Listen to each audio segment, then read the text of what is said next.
We hope you can join us for MClass on November 7th.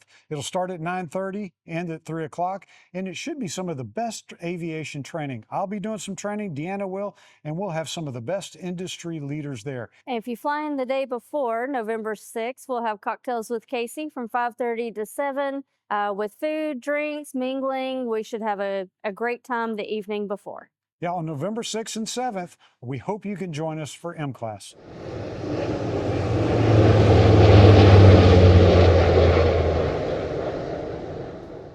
Every now and then somebody walks into your world that's a real aviator. I'm talking about somebody that really knows what they're talking about with a breadth of experience in the big stuff and the little stuff and everything in between. But not those people aren't always a really good instructor. The guy I got today, breadth of experience, depth of experience, and one of the very best instructors I've ever seen. His name's Steve Thomas, and I'm thrilled to bring him to you. But before I bring him to you, I'd like to ask you if you would hit the like or subscribe button. Do whatever you can. Tell your friend. Really do what you can to help us out, because for whatever it does in the algorithms, it helps the show whenever you like and subscribe. So like, subscribe, tell your friends. We sure appreciate it. And let me introduce Steve Thomas. Steve, welcome to the Malibu Guru podcast and the KC Aviation YouTube channel. Thanks, Joe. Appreciate it. Good to be here. You know, it's been a lot of fun to get to know you over the years here, which has been now, 2 years, I think. Almost three. Almost three, yeah. And I remember the first time that we got to talk was a long time ago when we were, I say earlier we were talking because you were basically giving people that were advancing up to the Cirrus jet, and you needed to have they basically had an SOE requirement, as a single operator experience requirement, have that removed from their license. I'm an admin DPE, so we got to talk then and we got to do stuff, but it was fairly remote. But then whenever PMOPA went for basically to bring people into the fold as far as creating a standardized training program, which has turned into the MCIP,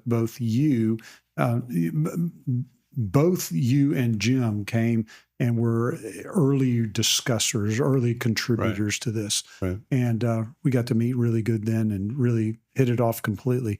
So it's been really good to have you in my life, and it's really been good to have you in our community now. So it's good stuff. Yeah, it is good. Thanks. Today, you're teaching in this PA-46 world a bunch of variants. What are you training in today? What are you qualified in with KC Aviation to train in? All the piston versions. Yep. I've never seen a Matrix, but yeah, but you're qualified. Yeah, but I'm qualified. All the piston versions. Jet prop. Yeah. M500, M600. Yeah. So initial and recurrence and all those. I've seen the M700. Yeah. Maybe one of these days, but there just aren't that many out and about yet, but pretty much everything. When you buy an M700 historically, then you get quote, quote, free training from a factory provider, right, basically. And so we don't see a lot of those. I've trained in the M700 some. I probably am at 20 hours or so in the M700 through maybe 5 clients. But as the M700 gets out there, it'll be more and more and more. Right. It's a great aircraft. But if you're qualified in the M600, M700 is a cakewalk. Right. It's going to be. So basically, you're doing just about every version of the PA-46 out there. Right. And it's been a lot of fun for us to have you in this community. What's it been like for you? Oh, I love it. Oh, it's wonderful. It's from a GA point of view, and I'm sure we'll get into the whole scope of different things over a career. But coming from, and we'll talk probably how I got into the Cirrus world and then into the PA-46 world. It's just that next stepping stone and it's interesting because there aren't that many pistons, props versus jets that require annual recurrence, right, through insurance and things like that. Should they? Absolutely, but the requirement. So it's really interesting to get some really experienced guys, obviously flying, this level of an airplane and doing the recurrence with them. And so they know their airplane a lot of times inside and out. Same with their avionics, at least I won't say they think they do, but it's good to be able to sit with somebody that's very competent in their airplane and show them maybe just a little bit more. Yeah. You know, if you look at the Cirrus world, you're looking at a fixed gear piston airplane. Not hard to fly, although there's nuances that are important to be known. The latest ones are very technologically advanced, but yet you have a parachute, which they're being taught if you have an engine failure or a problem, pull the chute. Don't do an engine out landing. So you're not doing any engine out technicalities there. It's just simply pull the chute. And you end up with a person that usually has a little bit of money, really wants a really nice aircraft with nice avionics and the parachute. They really like the parachute, but they can enter into that world as a low hour. And the next thing is that because it's not pressurized, the advancement of it is not quite high enough. Insurance companies don't require initial and recurrent training. Now, initial training you get from the factory or from Cirrus itself, but every year you're not having to do recurrent training in a piston Cirrus airplane, and so you end up with a lower caliber, maybe a lower experienced pilot flying the piston Cirrus singles. Right. Now, when you go to the Cirrus jet, whole new game. You got simulators involved. You got initial training, type rating, recurrent training on all is all happening, and you end up with a PA-46 in this nice middle place where meaning that our pilots are not they don't need a type rating to fly any of the PA-46 airplanes, and but they usually are people that have somewhere. Very few enter our space under 500 hours. Most people have 1,500 plus hours ish. And so you really do end up with an aviator that you're not teaching how to fly. You're teaching them how to fly this particular airframe or this particular airframe better.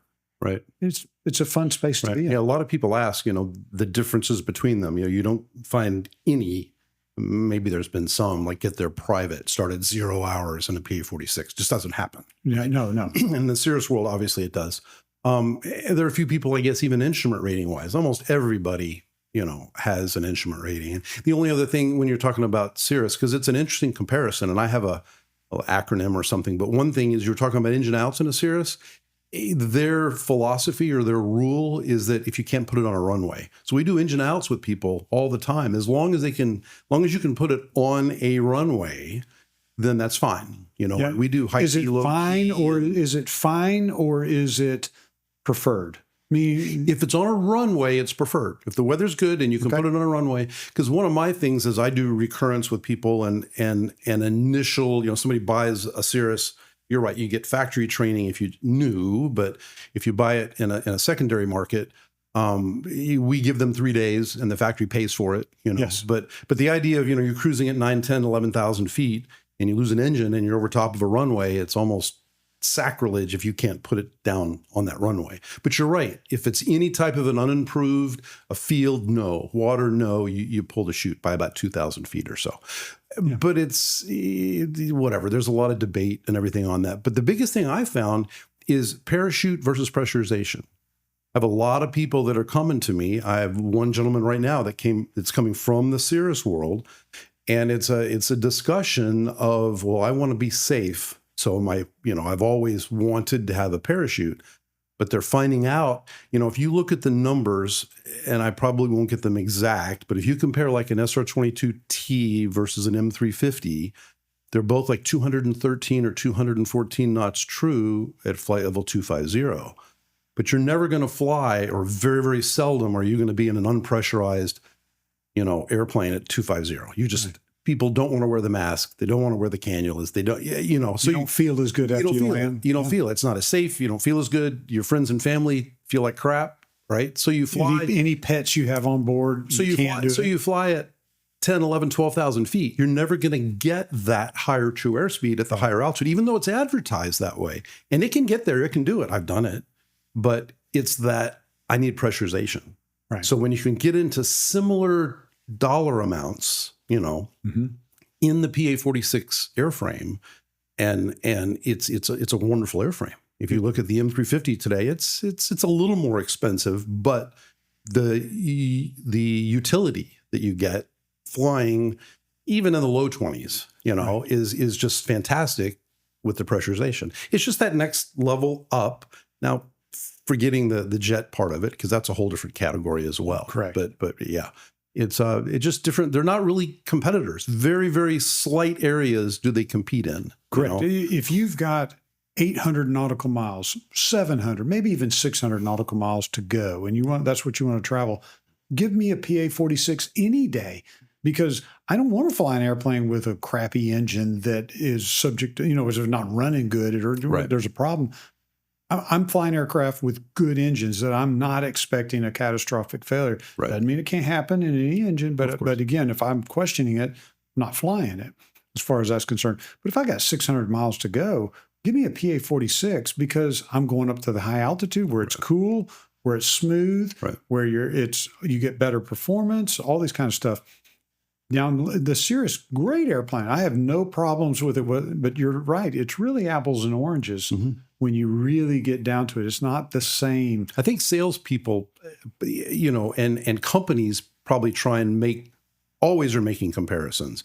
From a user point of view, it's really, you're right, apples and oranges. They really are. I've said a lot of times that I think the PA-46 training market, in other words, when you've operated a PA-46, this is the space where you should be just about the best at handling an engine failure.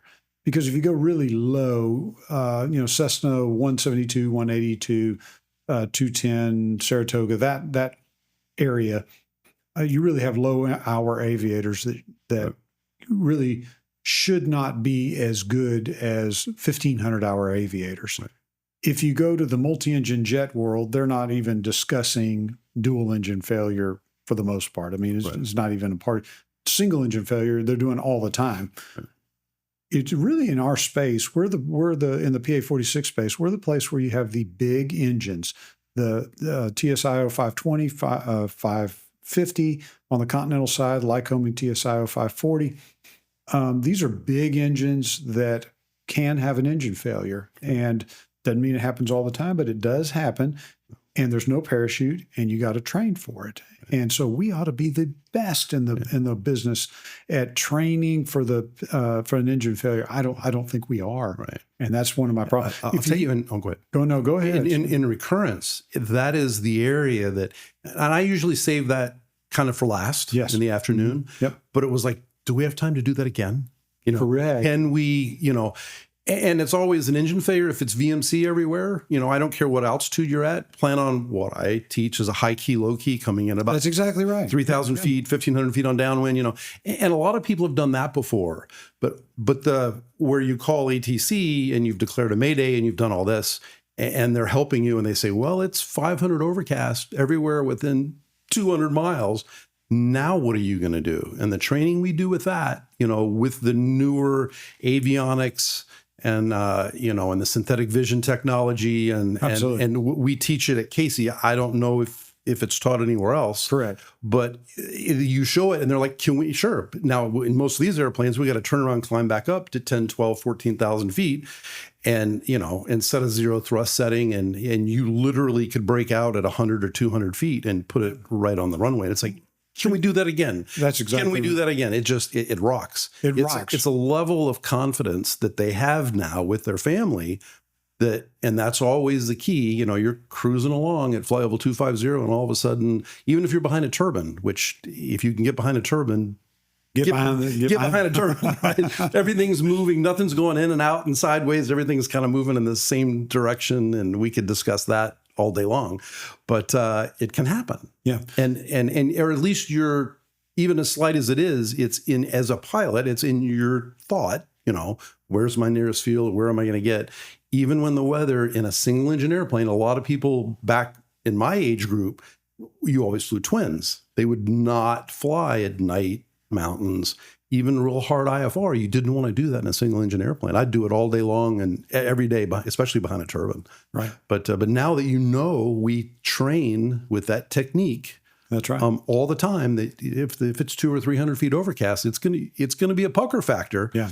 If you can, you've done it before. That's right. You have it in the back of your mind. I just did this 2 months ago or 3 months ago. Or if you come to KC Aviation, one of the culture that I want for the trainers at KC Aviation is to be really good at engine out training. In other words, because can it happen? The answer is yes. We find the big singles, which, the big piston singles, it can happen. In the turbine side, there is a thing called a power rollback that can and does occur. And if you look at our accident record, we have a disproportionate. The engine failure is not what kills somebody. It's the mishandling of the engine failure that kills somebody. It's when you fly it wrong. And I want to make it one of the things that I want to be able to do is have as much as I can influence the PA-46 community, that if you had an engine failure and you can glide to a runway, you ought to be able to get to that runway. In today's technology, with a glass Garmin panel, or even if you don't have a glass Garmin panel just gives you another tool in the toolbox. But even if you don't, you ought to be able to make that runway by going high key, low key, come back and landing. Right. It's straight up private pilot, commercial pilot, all these different check rides have this in it. And it's an important part of that. The FAA agrees, we agree. And anyway, in the Cirrus world, you do have the parachute, though. And so there's a little bit of if the engine fails, you just pull the parachute. And that's true if you can't make a runway. So very true. Yeah. Anyway, in my opinion, the PA-46 world should be the best at handling emergencies as far as an engine failure is concerned. And I want that to be in our instructional cadre to be able to do that. So, hey, before we talk about that any longer, we already got nuts and bolts. I want to go back into history. Sure. When did you clearly you have the flying bug. People are going to hear about your beginning. We're going to hear about military, airlines, Cirrus, PA-46, and I'm sure there's other stuff inside here. But when was the first time you looked to the sky and said, that's cool? Yeah, I'm a military brat. My dad was in the Air Force, so I was on Air Force bases. Was he a pilot? No, he was a navigator. Navigator. KC-97s, 135s, 141s. Perfect. And so from the time I was little bitty, I remember the dishes rattling in the kitchen as the airplanes were taking off. That type of a thing. That's cool. So that was from an exposure point of view. And then my dad was in Vietnam 2 different times. So I remember the years of sending way back when they used to send cassette tapes back and forth to each other just so they could hear each other's voice, and you'd get it 2 weeks later. I remember later hearing, back about all that. So anyway, I was around it for forever, I guess, Probably my first flight, I was a junior, I guess, in high school. In high school? Yeah. We had an aero club at the Air Force Base. Yeah. So I started flying. Well, I've flown a lot at Air Force aero clubs as far as because I'd be assigned, like in Korea, there was an aero club at Osan Air Base. I was at Camp Humphreys, but the aero clubs got a lot of people into aviation. Oh, they did. Because it wasn't just, active duty, but dependents, stereotypically wives, children, and also any civilians that work there. Yeah. Because while I was active duty, go forward a number of years, I used to teach as a CFI at the Aero Club and have all kinds of, people that you'd meet there and go there.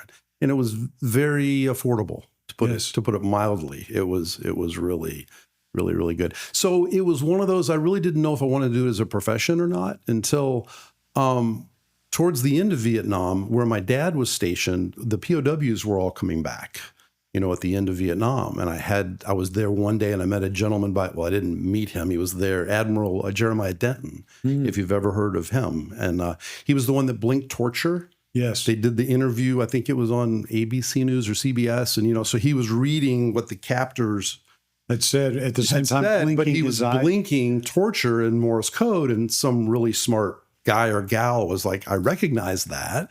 And so his son and I are good friends to this day. We went to VMI together, again, a little further in the whatever. But so that really, all of that really got the flying bug, into me. And so anyway, that would probably be my first indication of that. So, and then you went to college where? And I went to Virginia Military Institute. Really? And I went there on a pilot Air Force scholarship to go to VMI.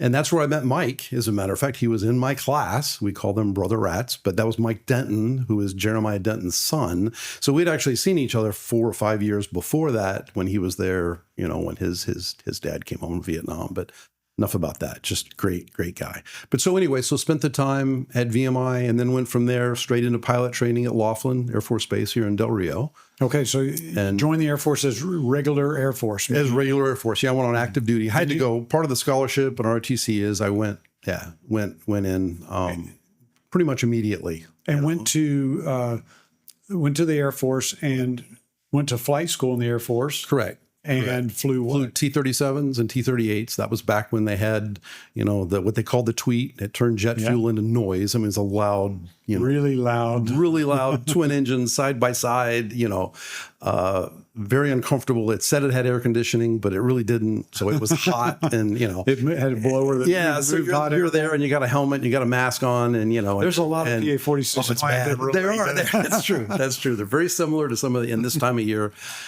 Some of the PA-46s. So I went straight from VMI into active duty Air Force and was an instructor and an evaluator, and I got my CFI while I was there.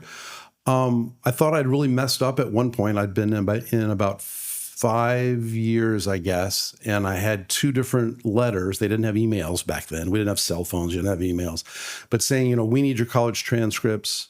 We need a resume. Can you put together a resume for us and send it to us? And it was like, this is my commanding officer and his commanding officer. I had no idea what was going on. They called me in about 2 weeks later and said, have you ever thought of going to the test pilot school at Edwards Air Force Base? And I'm like, no, not really. Did you have to say, what's that? I knew what it was. But my contemporaries were all getting out and going to the airlines. Right. And this is 87 to 88 time frame, And I was like, no, but it was one of those things. Well, we think you should. We'd like you to apply. So I did. So, now 6 months later, here I am, landing F4s and T-38s. Okay, let me stop you. on a dry lake bed. But anyway, I just got to stop you right there because I was in the Army, and the Army has experimental test pilot school. They do as well. They do it at Pax River. That's right. Right. That's exactly with the Navy. And I will tell you, had the Army given me that school, I would have gone. I would have never gotten out of the Army. Right. It was literally like that. That is such an elite school. I mean, not for the person listening to this and hearing experimental test pilot school. That's such a high place to be. I mean, that had to have been the coolest thing ever. It was cool. I actually was so. Because I didn't have the science requirements in my college experience. And that's, I had to go, I would have had to go back to school to go get that. Right. And I didn't, and I just couldn't. I had 3 young boys at the time and I couldn't do it.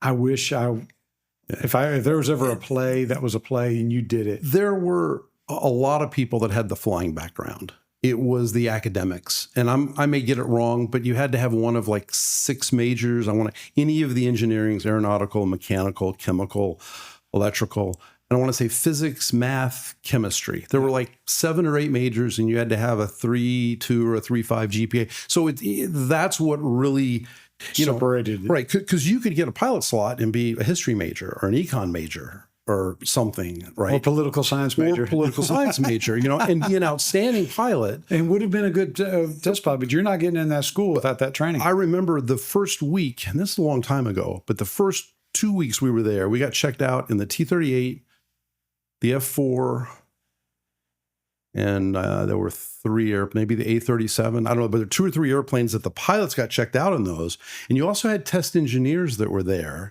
And we had a first-year college level physics and calculus test that we had to take and pass. The engineers at night, they all had PhDs and stuff. They were non-pilots, but they would literally like brief us and get us back up to speed because we hadn't done any of this in years, But on the other side of that, a lot of times when there wasn't an airplane, in a military unit, you have a scheduling board that has times and stuff. You'd see like, right, there's the back seat of an F4 that's open tomorrow. And you say, put me on there. And you go to one of your engineer buddies and say, hey, would you like to go fly tomorrow? They just loved it because they'd get in the back seat, and because they had very, very little flying time. There was, Right. some of them were WISOs, were, you know, weapon system officers, and they had some flying time coming from F-15 Eagles and things. But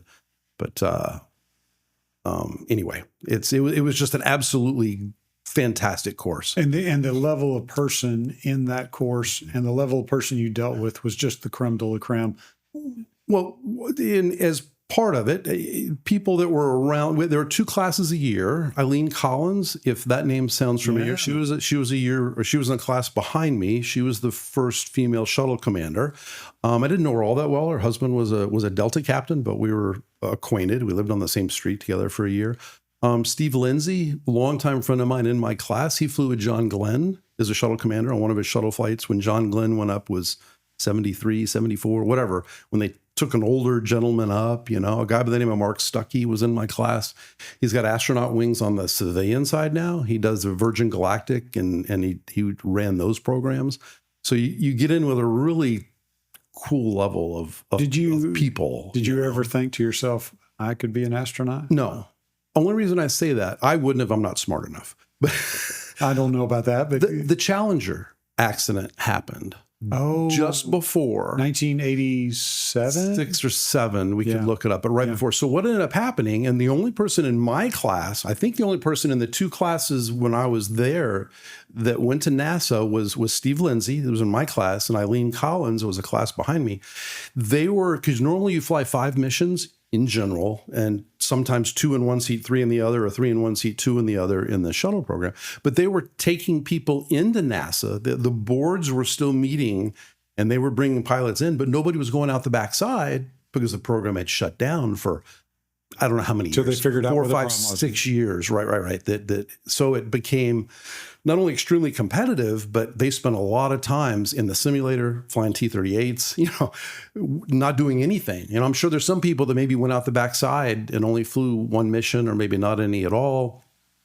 I could find out, but you know what I mean. It was a very tenuous time, you know, with the shuttle program. But I remember being there, you know, and they would the 747s would land at Edwards, and they, you know, they'd mate the shuttle on the top of it, and then fly it out to Florida. There were a lot of really, really cool things going on in that community. There's 2 images that come in my mind of people crying, and I didn't really get it. And the first one was my uncle crying, I think in 1977 or 78. I walked into a house where he was, and he was literally over in the corner bawling. And I walked into the house as a younger boy, you know, 10 years old, 11, somewhere up in there. And I found out Elvis Presley died. And it was that big of, like, Right, it was really, that big of a deal. You remember Elvis Presley, you know, how can it be, you know, and oh my God, Elvis Presley. And I remember my uncle crying, and just like that, a big thing. I also remember I was at school, and my science teacher, we were actually in science class because it was a big deal that the shuttle is launching and going and all that. You know, not only the fact that it had an accident, but the fact that there was going to be a launch. It was a big deal. Right. And when that happened, I wasn't in the room. I was down the hall or doing something, but I came back in the room, and there was my science teacher just bawling, crying, and other people in the room. But it didn't mean as much because my science teacher was up there bawling, crying. It was a big deal. Well, you remember from a teacher point of view, remember there was a huge lottery for teachers. I forget her name, but there was a civilian teacher that was on that flight. And Christy McAuliffe. Right. Yeah, so it was a big deal in the education communities. They had been following it, you know, That's right. because of that. It was a big thing. And matter of fact, my science teacher was Miss Thomas.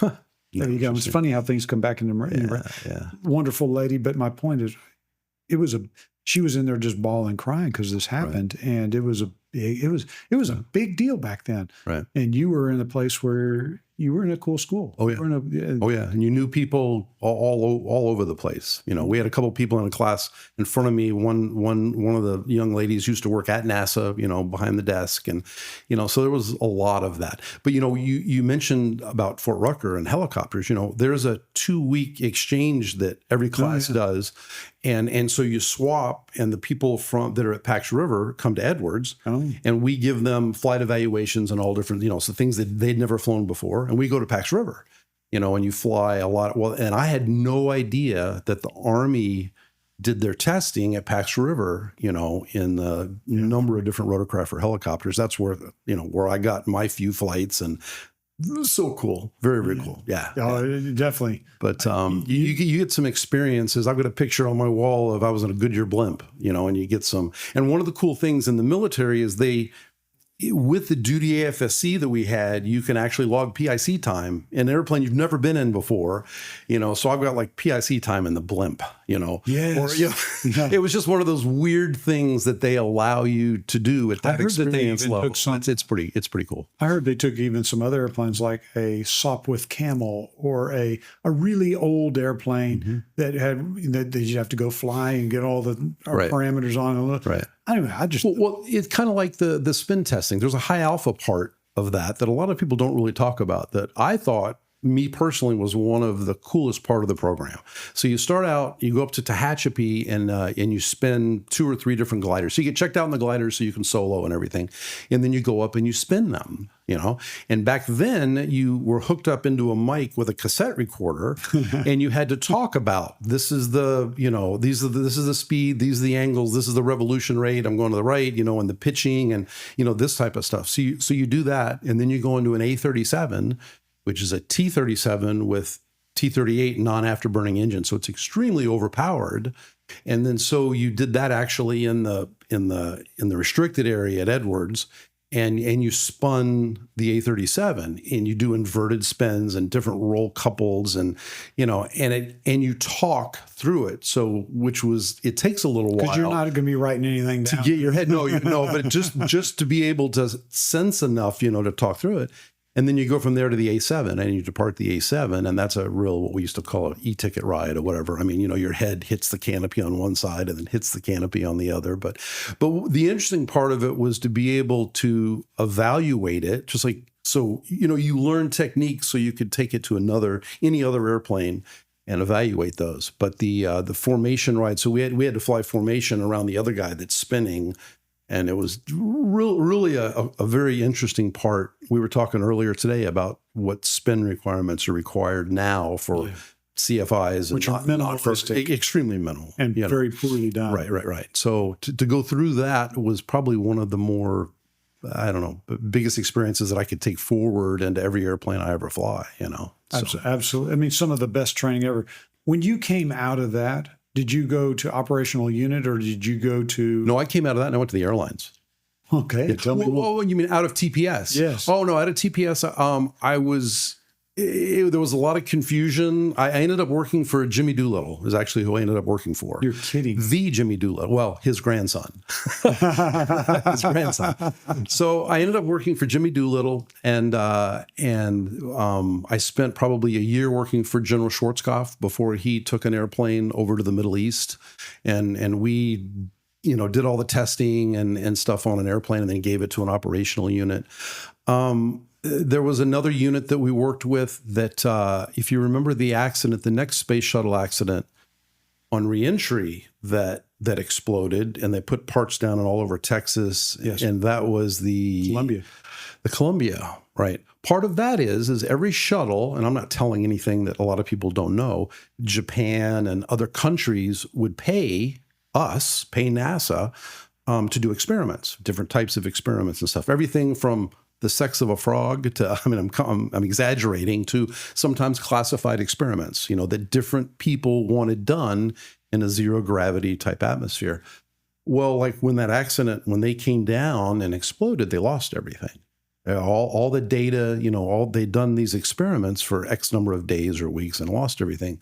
So we came out with whatever the engineers really came up with the idea is we used to go out in the middle of the ocean, in the middle of nowhere, and we had it was like an ADF is really kind of what it was. And as the shuttle came up over the horizon, we'd point at it and we'd see the shuttle, and then we would download on a really thin beam width, and it was, scrambled and stuff. And then we recorded it. So then we'd land, people would come in, and with M16s and guards around them, and they would take the data off, put it in a safe somewhere.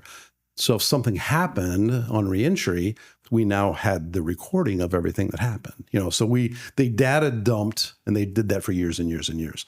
So I did a lot of that. So just different Chasing the space shuttle. Yeah, all different things. We worked with the Navy, and it's a lot of non-operational things. There's a whole other community in the military from a testing point of view, and things that you may or may not see 10, 15, 20 years, in the future. Right. With what just happened in Iran, we had a group of us that were giving briefings on that type of an attack profile 30 years ago.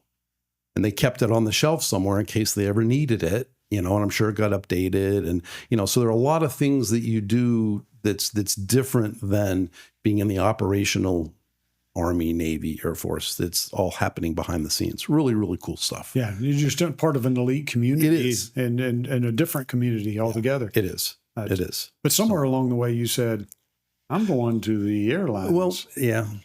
There were two parts of that. One was when I went to Edwards, it was kind of like, I'll never regret this as long as I get a seniority number, even though it pushed me back a number of years versus my contemporaries.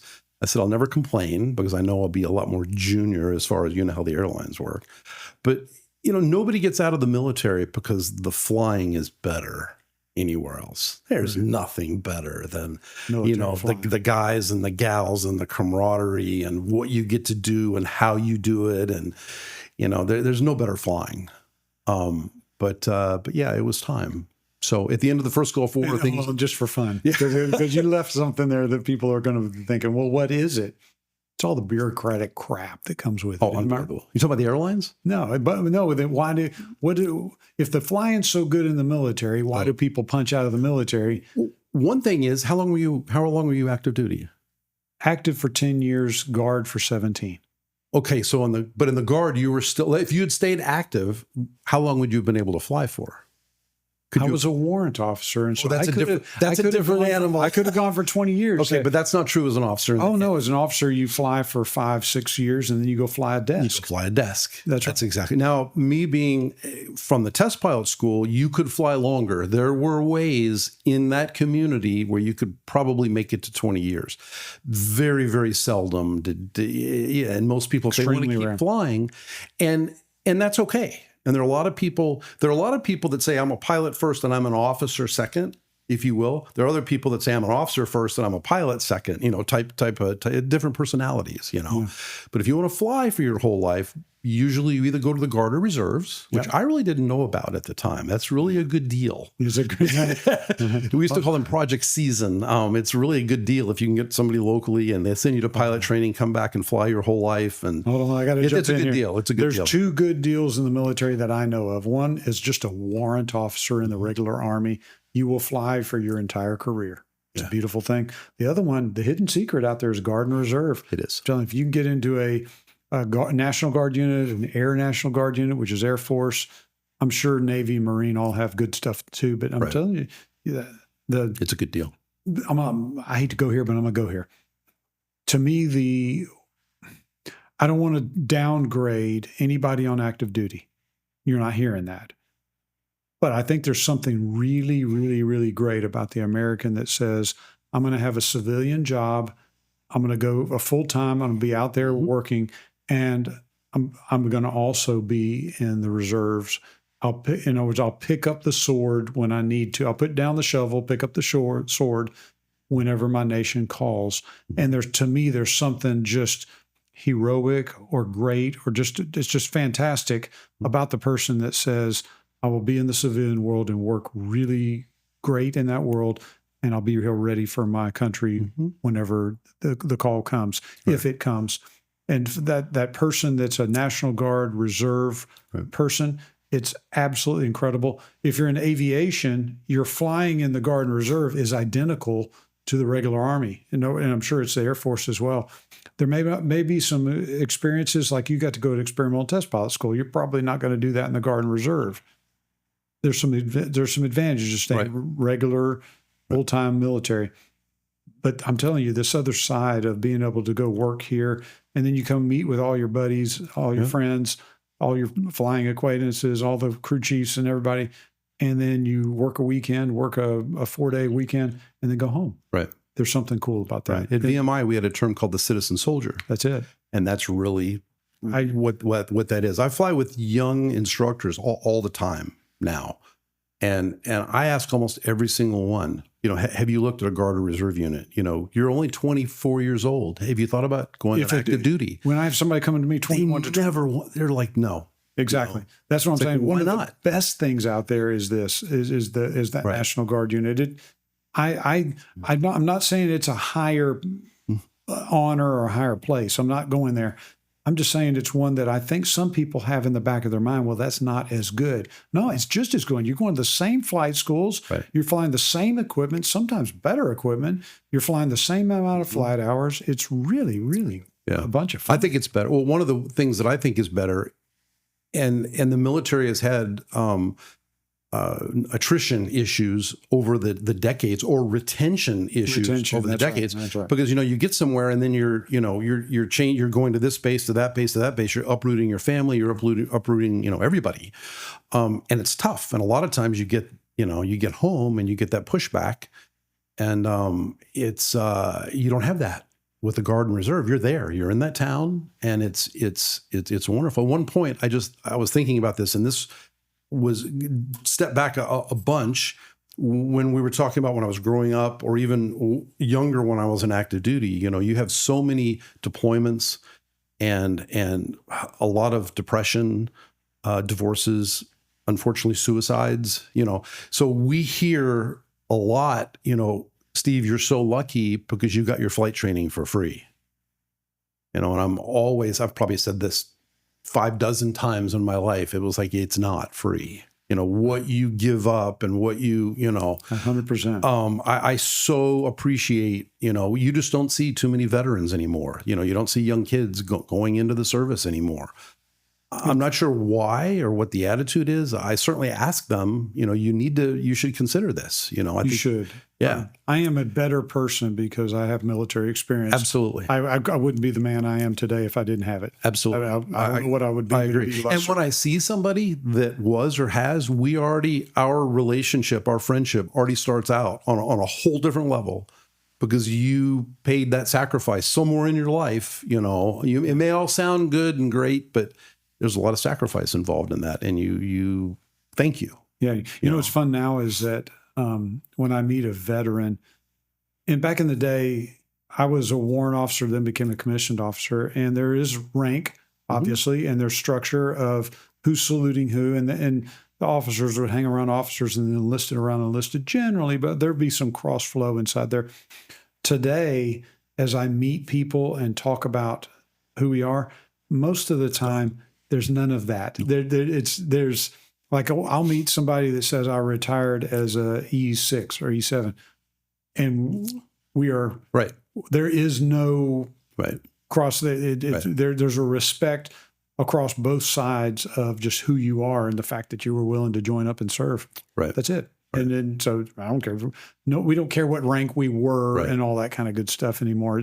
It's a neat thing. Yeah, I've enjoyed that. I agree. I think it's a bunch of fun. I agree. You left the Air Force and went to the airlines. I did. Which one did you go to? American. Good choice. Yeah, I think so. Yeah, I think so. I think so. At the time. Yeah, I think most people will say, if you get a job offer from any of the majors, You're doing good. 3, 4, or 5 majors, you have to take it. And back then, once you were with one, you didn't change. Period. Different now. Yeah. We could talk about 9/11 in a minute. I was airborne on September 11th. Post September 11th, though, everybody declared bankruptcy. All the pensions went away. So they made your career very portable, if that's the right term. You can start at American, and then 6 months into it, you get a job offer or an interview with Delta, and you want to live in the Atlanta area. Yeah. You're gone. Yeah. Yes, there's still seniority involved, but all of those years of service, tied into your pensions and stuff, all that's gone. So they almost did an injustice, as far as that's concerned. Anyway, but yes, I got out of the Air Force in August of 92. Okay.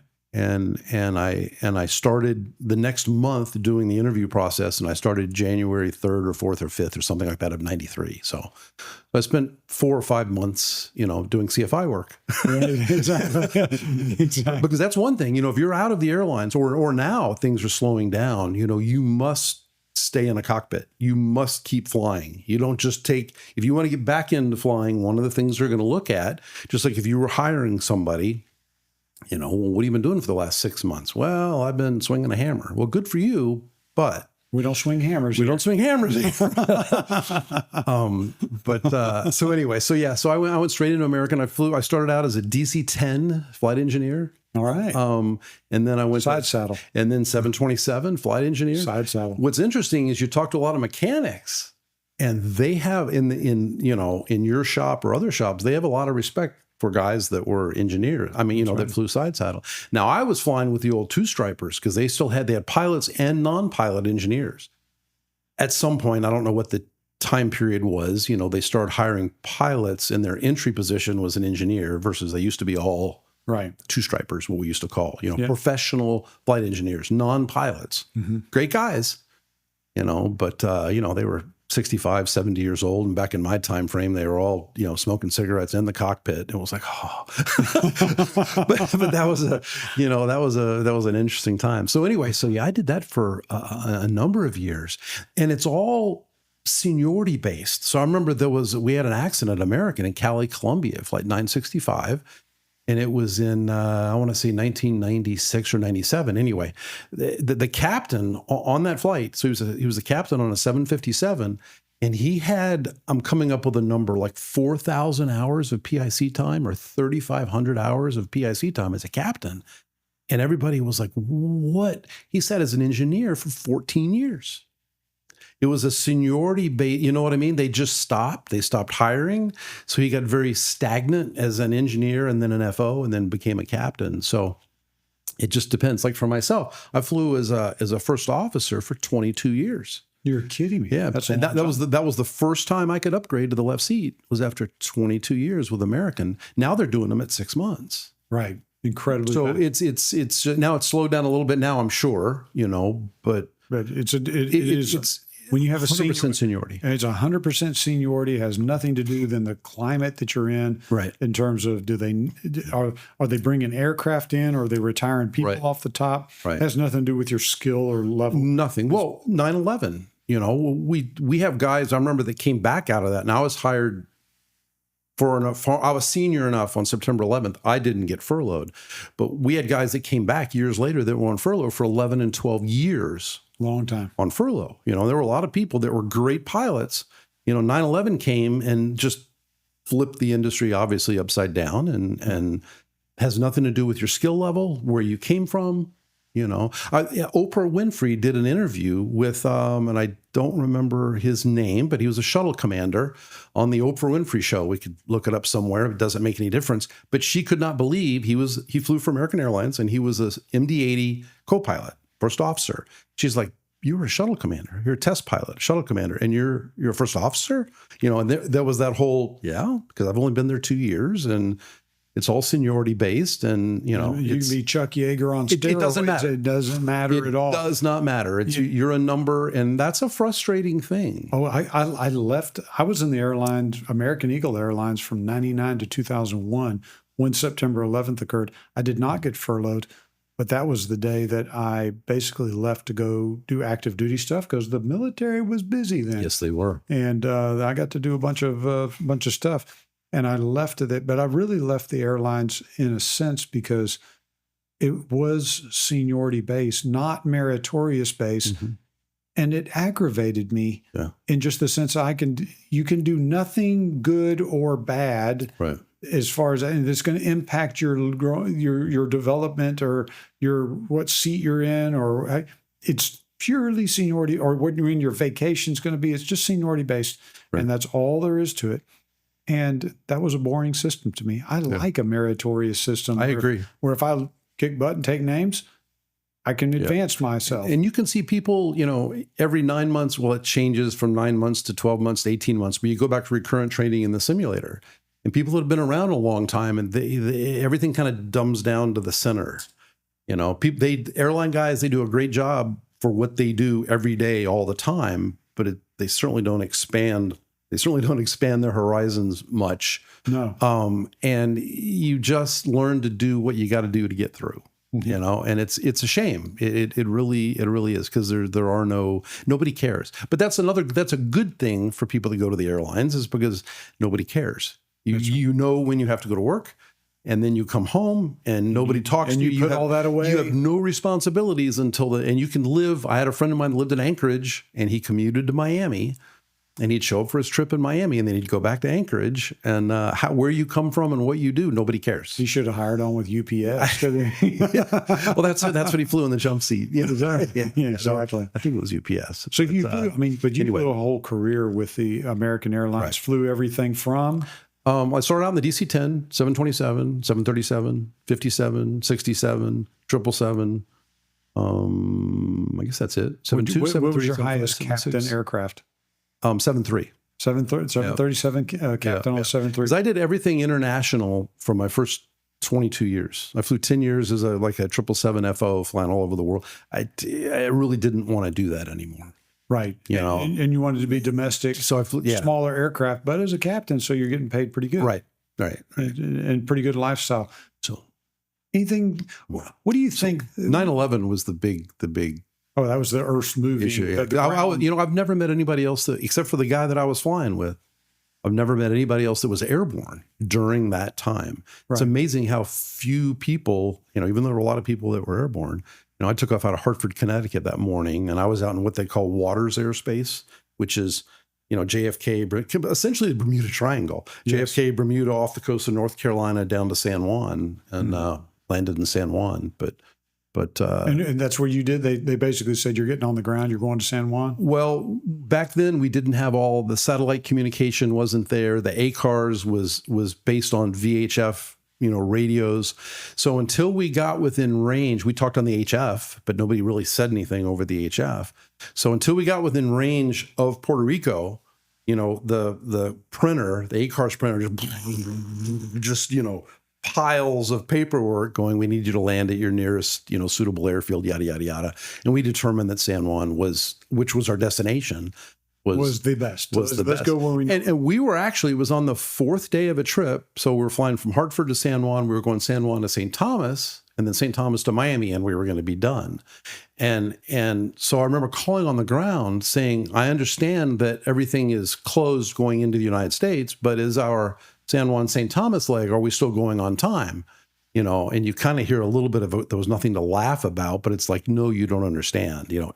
Everything, no one is flying. Everything is grounded. So that was, we were the next to last airplane, I think, in the whole system to land, because we were just out over the water and had no idea. No idea what was going down to you on the ground. No idea till we got on the ground. I remember I had flown from DFW to Tyler late night on September 10th and was literally in my bed because I had like a noon flight that day, and woke up to that. And I remember laying in bed thinking to myself, I got to get a new job. Yeah. Because the world has changed. The world was rocked on, because no airline's hiring for the next 5 years. Yeah. I timed it right, because I was making crumbs. I mean, nothing at American Eagle. Yeah. And I mean, absolutely nothing.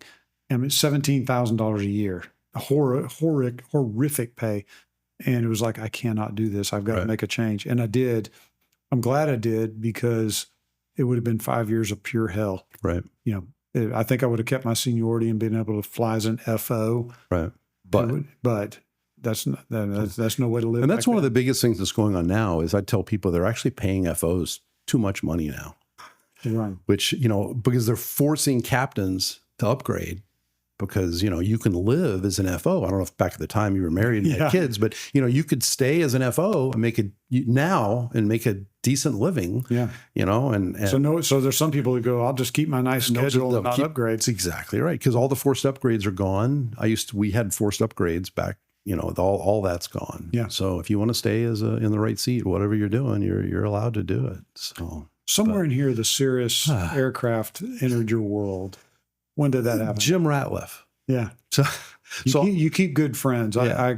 I'll tell you, I placed Jim top one hand of super stud trainers. Yeah, great guy. Yeah. Great guy. Yeah, we were both living in Houston at the time, and he was on the 7-3, I think, and I was on the 777 in Miami. And we were commuting. And as most people that know about the airlines, you can, like I said, you can fly from or to anywhere. So we jumped on a seat, seats were open, and we'd seen each other a couple times before, but now we were like both in an exit row one night coming back in. And it's interesting, until you brought this up, I'd kind of forgotten about it. But so we introduced to each other, and he goes, "Are you by chance, do you have your CFI? Because a lot of people don't, And I said, yeah. And he goes, "Are you active? Like, are you current?" And I went, yeah. I was actually flying for Civil Air Patrol. I was one of the senior members of Civil Air Patrol in Houston, just to whatever, keep doing it, keep current, stuff like that. And he goes, "Well, let me tell you what I'm doing." So he had decided, he separated early, he retired early, and he got involved with a company in Houston. This was, I don't know, 11 or 12 years ago now. And he goes, "And I think you'd like this." So the owner of the company, a guy by the name of Reed Nelson, he and Jim flew up to an airport on the north side of Houston, and they landed. "Hey, how you doing?" Introduced each other. They put me in the left seat. Never been in a Cirrus in my entire life. Jim in the right seat. The owner of the company sat in the back, and this was Jim's, kind of like you do. This was Jim's final checkout as an instructor, with a brand new person in the left seat. So when we fly up to, I think it was McKinney or Addison, I forgot what it was. Yeah. So we flew around for the day with me in the left seat and Jim instructing, and then from that, it was like, yeah, let's bring him along. So that started the. And you started instructing on the side. Yeah. And at the time, I owned a twin Comanche, a 182 RG, and a Citabria. Yeah. So we had 6 of us that owned those 3 airplanes, and then I've owned 2 Cirruses since then. Don't own anything now, but in that time, I was flying and instructing, and then went pretty much full time. Now I was still flying for American, but any free time that I had, I was instructing and doing the same thing I'm doing now. Pre-solo stage checks, private stage checks, instrument stage checks. Yeah. And then I got involved in the Vision Jet, and that's a whole different ball game, with doing that work. But so it's good. And you're now in the PA-46 world with us. It's been so good. Yeah, and part of that was, I think I originally met you, not to correct you, but there's a gentleman here in town named Brian Harkness. Yeah. And he owned a Cirrus. So Brian and I met through a program Cirrus has that hooks instructors up, and he needed his instrument rating. So we flew together, and then when you were up at JSO, and you did his instrument ride. That's how you and I first met. And then so I knew your name. So once I started needing the DPE administrative work, that's how we got back together as far as that's concerned. So when we heard about the MCIP program and what PMOPA was doing, somewhere in there I had brought Jim in to meet you as well. And then he did that even more than I did. He really was full in on that instructional part of that. And I think I went to 2, maybe 3 of we were doing them like once every month, or something like that. Of course you were, and it was fantastic. That was one of the things that really sold me in the PA-46 community, because that group of people, I'm not saying they all got along no, all the time. A lot of times it was like at the last conference, I think I even made a comment was we were on stage. I said it was kind of like watching sausage being made, to see the inner workings, but it was just a great group of 8, 9 guys and gals, all at the top of the PA-46. So it's, for me, somebody that was just starting into the PA-46 community, to see that level of people and dedication. Because what you're doing right here, Cirrus as a company from the top down provides all the videos and all of that, and you can give that to everybody. The Piper community doesn't have a lot of that. You're internally growing, that. Well, Piper's not even involved. Right. I mean, okay, you can say that. I wasn't going to go there. Well, no, it's a completely different culture. Cirrus wants to establish and maintain a safety culture in training, and so everything goes from the top down. Right. And if you want to buy a jet today, a Cirrus jet, you're going to Knoxville and you're going to training, and you're going to get. It's just all there's to it. there's going to be a day somebody's going to crack that nut and be able to, you're going to be able to do it otherwise. And you can now, it's insurance.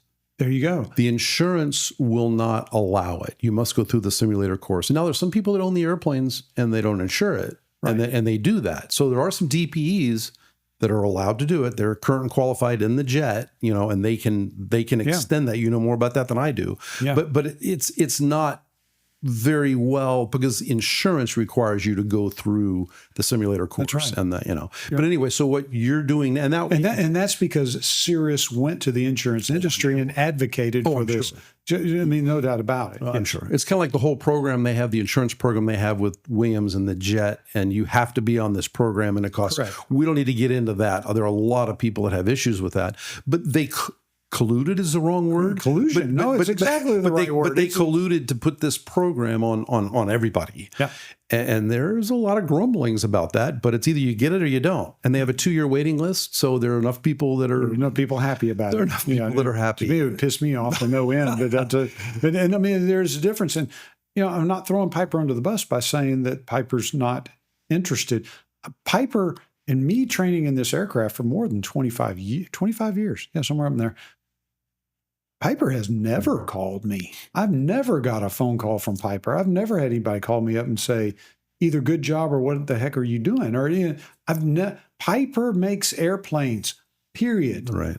And to say You should literally have a statue, Well, I mean, with the work. I've sold more Piper airplanes than Piper sells. That's exactly right. But the safety culture you're generating in the Piper community is huge. And arguably, I would, yes, I think I'm having an influence. And there's others in here as well. This is not the Joe show. Right. There's others that are doing this as well. And what Piper basically is doing, I think you could say, is Piper's letting the market respond to that. And I think there's actually a little bit better, because if you want to be in the Cirrus world and buy a Cirrus jet, you're gonna fall in line under their banner in everything that has to do with that jet, all the way down from training to the simulator to the programs to the engine programs to every little thing. Oh no, you're exactly right. You're paying for it all, and you're gonna drink their Kool-Aid all the way down.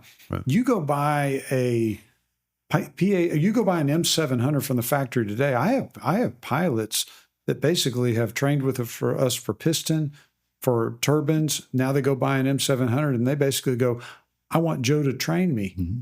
And I get to train them. Right. But does Piper pay you for that, or they've given up? So they've given up their free training, if you will. Yeah, exactly. I can understand. But it's not, the insurance is happy either way. And they just want to see that it's trained. So my point behind this is Piper arguably does a good job in the sense that they don't control the training in any way. They basically go to the market and say, market, you get to define what you want to do with this. And the best trainers that are out there, I'd like to think we're one of them. There's others as well that do a great job.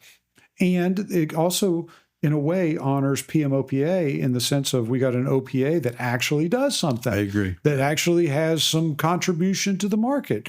And because the market's all we've got, because Piper's not doing anything. So there's a way to say it's just a horrible negative thing that Piper's not involved in the safety culture. Well, no, they're letting the safety culture run. Right. And we get to define that. So I don't know. I've thought many, many times about this. Is this a bad thing or is this a good thing? It just is. It is. Because Piper's not going to get involved. Right. They are not going to.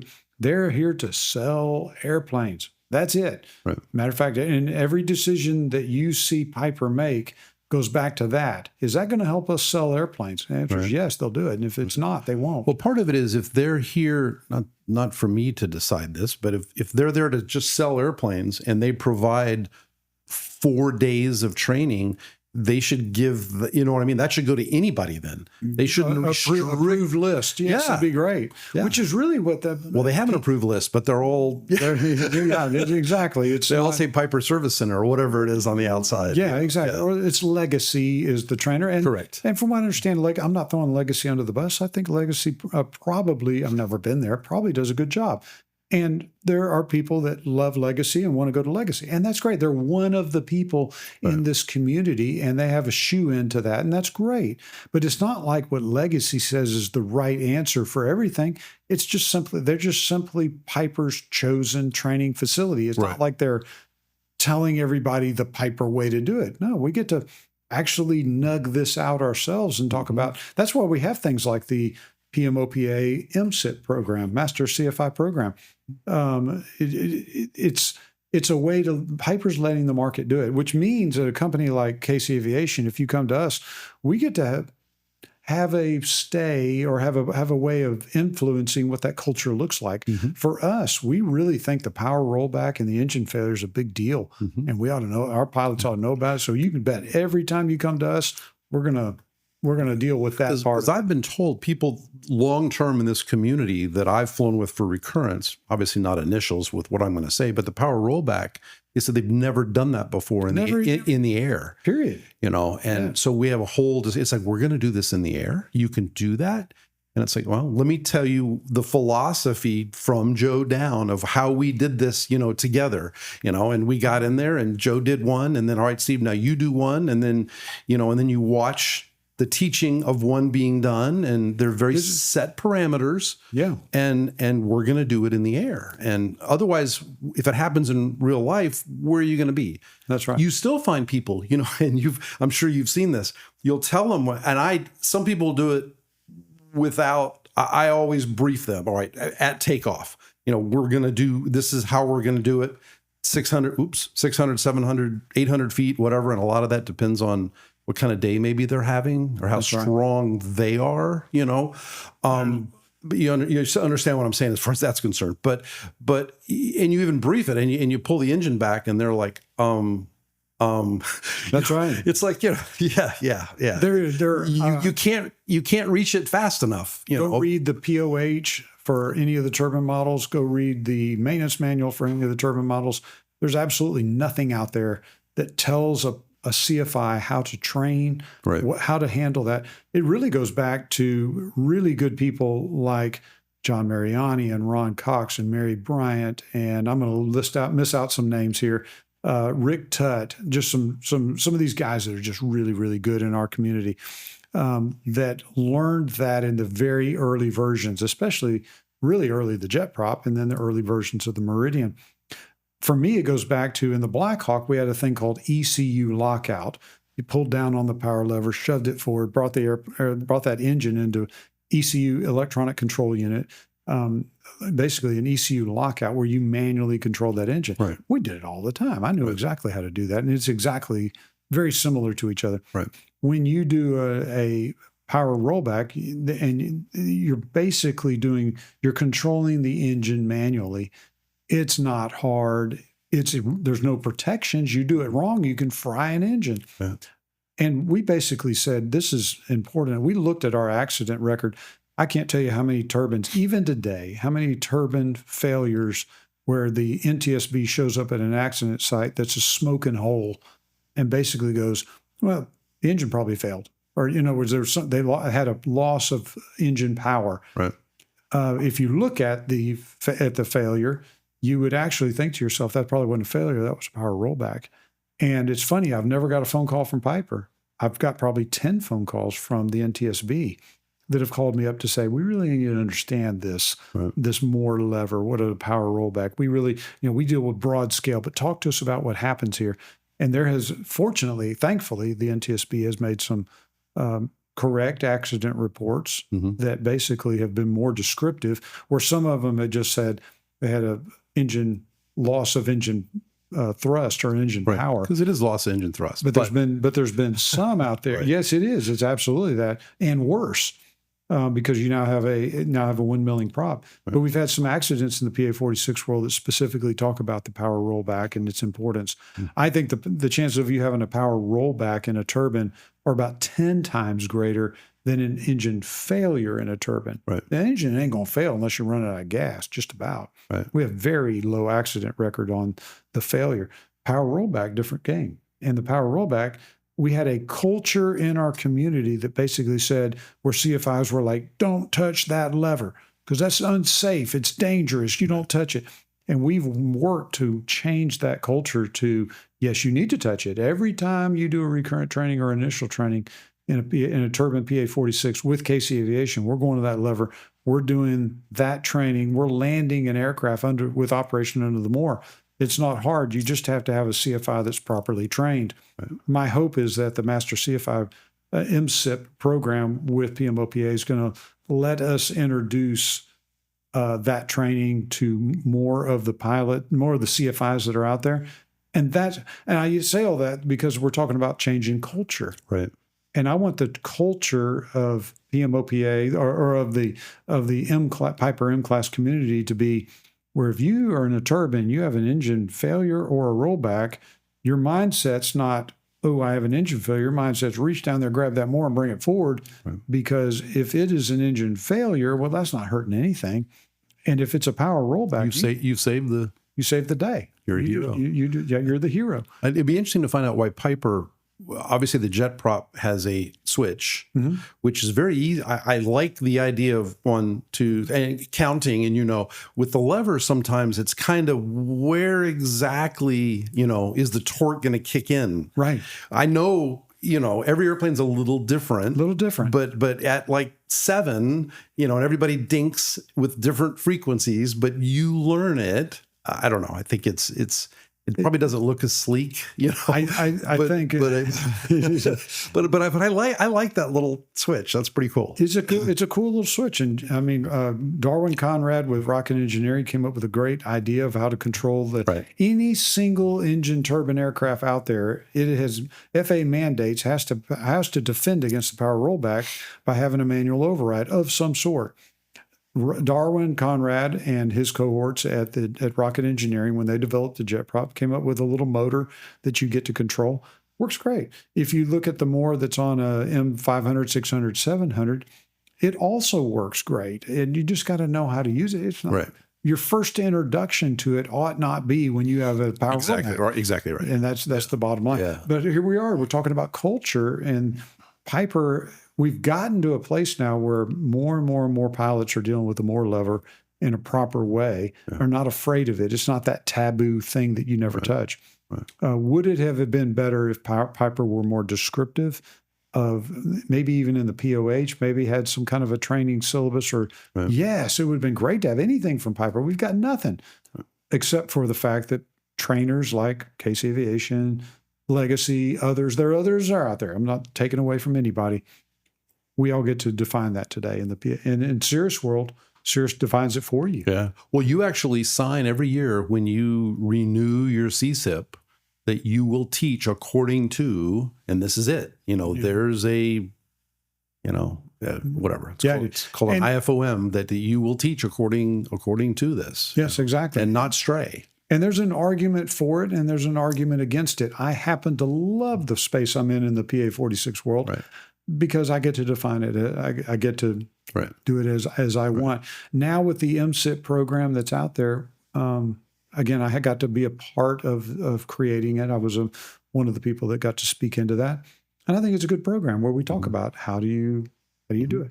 Yeah. And hopefully PMOPA is going to make more videos, make more contributions to what it really looks like in the nuts and the bolts. The idea of somebody that's going to enter as a CFI into this space is going to be able to pick up a product, look at some videos, look at some documents, look at some stuff, and be able to go, this is how you do it. Right.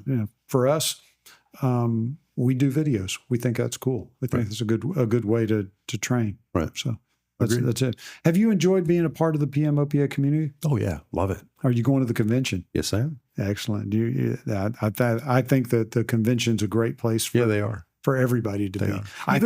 They're based, Cirrus is kind of the same way with theirs, that most of the people there are owners, but I think as an instructor in the community, and especially since this is so well known, you wear this and the KC Aviation. Yeah. I was sitting at last year's convention, probably 3 different guys sitting at a table that I was at. We were having a discussion about power rollback, and it was like, come on.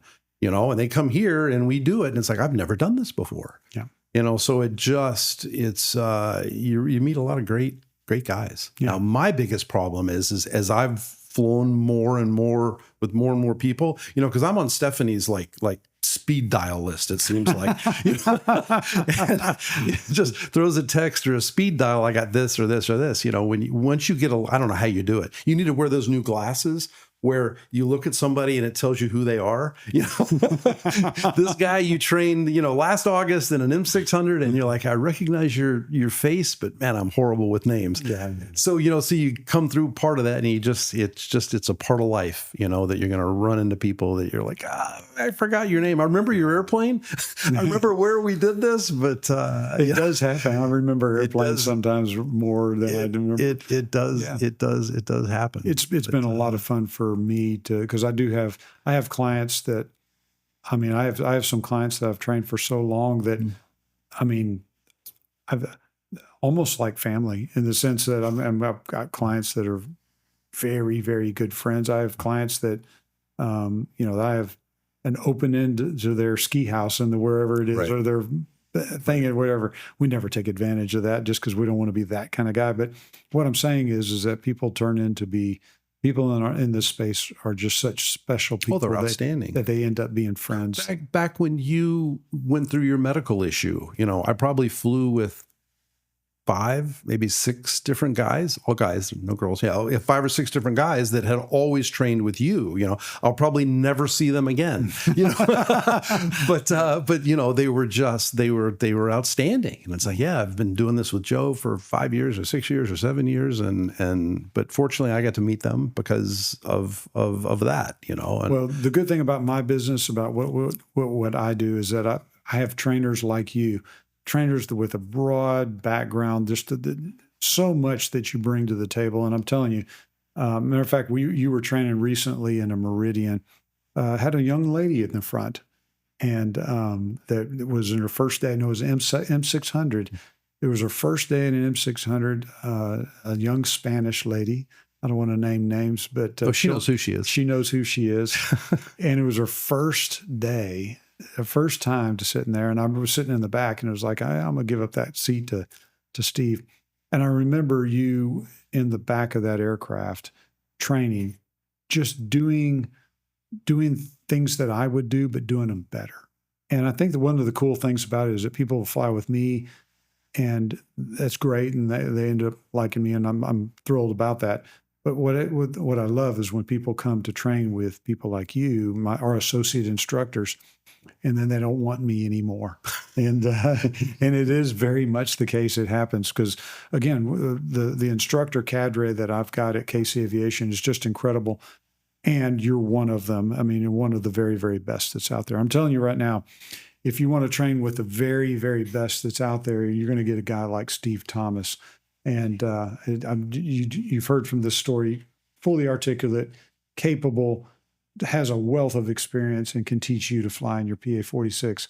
Joe Casey with KC Aviation and Steve Thomas signing off.